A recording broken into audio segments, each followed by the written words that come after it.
comment est-ce qu'on problématise, comment est-ce qu'on analyse la question des inégalités de santé à travers les différentes approches, les différents paradigmes dans les sciences sociales.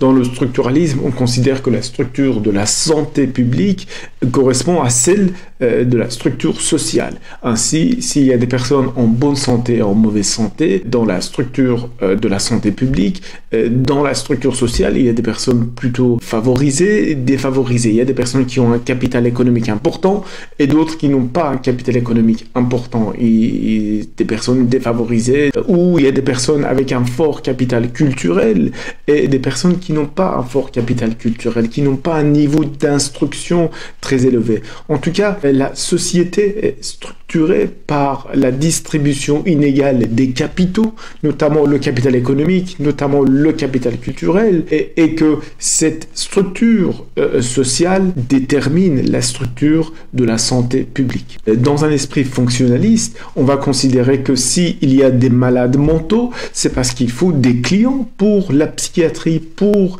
les travailleurs sociaux qui travaillent en psychiatrie. En tout cas, il existe une division fonctionnelle du travail qui fait que les malades mentaux remplissent une véritable fonction dans la société qui est notamment celle de donner du travail à toute une série d'individus qui travaillent dans ce secteur.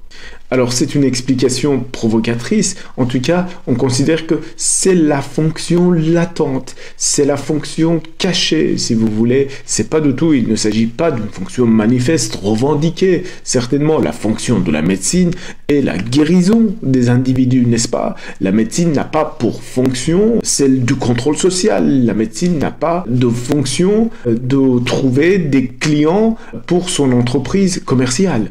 Alors vous voyez que l'explication fonctionnaliste est une explication quelquefois provocatrice, un peu décalée, avec un fort degré d'interprétation, particulièrement quand on mobilise des fonctions latentes. Dans l'interactionnisme, on va raconter des histoires, des interactions entre les individus, entre les malades et le personnel soignant, entre toute une série d'acteurs qui interagissent et à travers ces interactions font qu'un certain nombre de personnes sont malades et d'autres ne sont pas considérées comme malades. On va raconter des histoires, on va avoir une approche diachronique. Ça veut dire tout simplement historique. Ainsi, on considère que la santé des ouvriers est un processus construit par un ensemble d'acteurs, notamment les ouvriers, notamment leur entourage, notamment les médecins, les infirmiers, et toute une série d'acteurs qui donnent un sens spécifique à la santé des ouvriers et qui participent à cette construction de façon volontaire ou involontaire.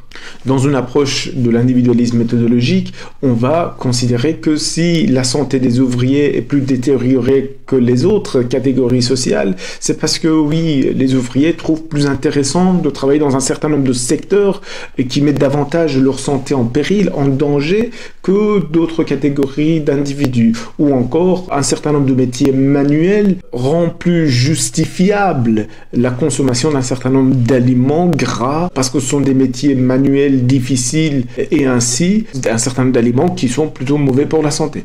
Attention, mesdames et messieurs, on n'est pas en train de dire qu'il faut consommer les aliments gras pour pouvoir exercer des métiers pénibles. Pas du tout. On est en train de s'intéresser à la rationalité de ces acteurs, même si cette rationalité, même si leur raison de consommer ces aliments gras n'est pas forcément de bonnes raisons. Vous comprenez? On n'est pas dans une perspective qui considère qu'il existe une rationalité absolue et qu'il y en a qui ont tort, il y en a qui ont raison. Non, pas du tout. On est en train tout simplement de s'intéresser à leur logique, à leur univers mental et à la manière dont ils calculent les choses.